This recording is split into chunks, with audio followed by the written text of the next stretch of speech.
Hey, this is Trent Cotney, CEO of Cotney Attorneys and Consultants, and this is another industry update. It's all the legal, HR, and safety news you need to know in less than 5 minutes. Biggest issue that we've got right now is still material unavailability and material price increases. If you watch my past industry updates, I've given you price acceleration provisions, I've given you material unavailability provisions, I've given you substitution provisions.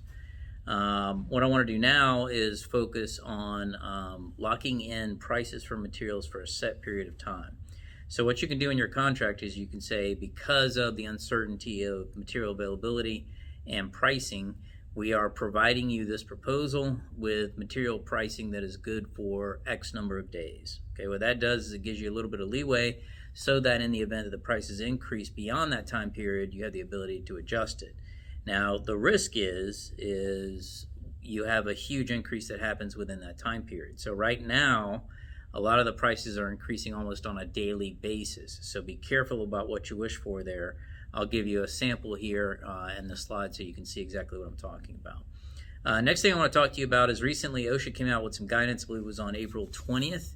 And it was an interesting question. They said, look, if you are an employer that mandates vaccines and there are adverse effects as a result of the vaccine, is that something that's reportable on your OSHA logs? And the answer was yes. Yeah, it is, because you're requiring it as part of the job. Okay, very interesting. What wasn't really addressed is, what if it's voluntary? Okay, I would argue that's not part of the job. It's a voluntary incentive-based program, not necessarily required, but very interesting. We're starting to see some more additional guidance come out from OSHA on a variety of issues, so definitely wanted to bring that to your attention.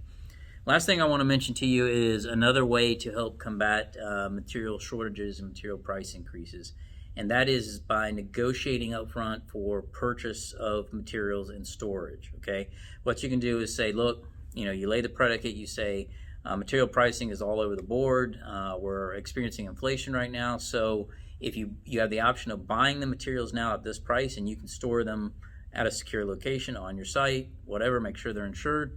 But if you don't, then here's a price acceleration provision. Okay, so you're giving them an option there. That is another way to go about combating material unavailability and material price increases. As I've said before, make sure you have a very open, honest, and good relationship with your supplier. This will continue throughout 2021. Watch out for trucking and diesel fuel costs. Nobody's talking about it. It is a big, big issue.